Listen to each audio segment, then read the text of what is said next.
ये कहानी उन दिनों की है जब मैं अपने नाना नानी के गांव छुट्टियां बिताने गया था।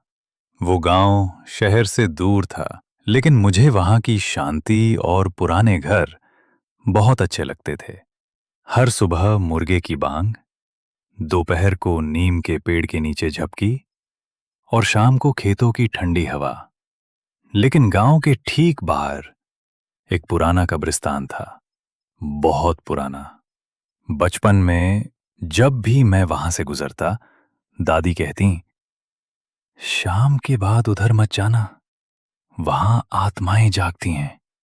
मैं हंस देता, लेकिन उस बार कुछ ऐसा हुआ जो मैं कभी नहीं भूल सकता।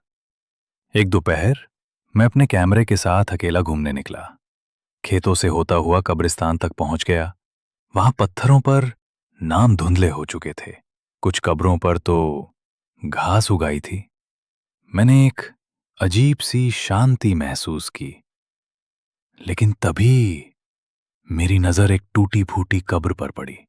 उसके सिरहाने एक लोहे का छोटा डिब्बा रखा था।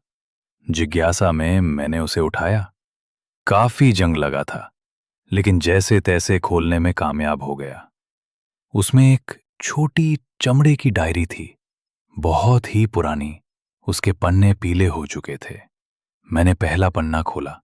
लिखा था, मेरा नाम आर्या है, और अगर कोई ये डायरी पढ़ रहा है तो शायद मैं अब इस दुनिया में नहीं हूं।